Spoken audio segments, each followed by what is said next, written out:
ময়লার স্তূপেই লুকিয়েছিল কয়েক লক্ষ টাকার সোনা, কিন্তু সেই সোনা পেয়েও হাতিয়ে নেননি দরিদ্র দাউদ, বরং তা ফিরিয়ে দিয়েছেন মালিকের হাতে।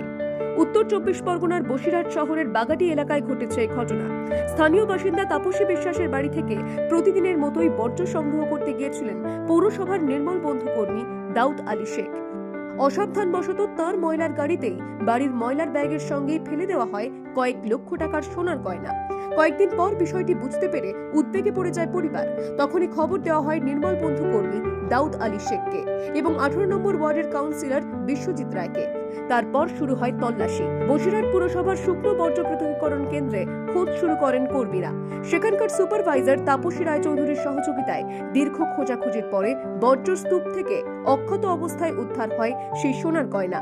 খবর দেওয়া হয় পরিবারের সদস্যদের। হারানো সোনা ফিরে পেয়ে স্বস্তির নিঃশ্বাস ফেলেন তারা। কিন্তু এই ঘটনায় আরেকটি দিক আরো বেশি করে নাড়া দিয়েছে। যে দাউদ আলী শেখ এই সোনা উদ্ধার করলেন, তার নিজের ঘরেও চলছে কঠিন লড়াই। ক্যান্সারে আক্রান্ত স্ত্রী মৃত্যুর সঙ্গে পাঞ্জা লড়ছেন।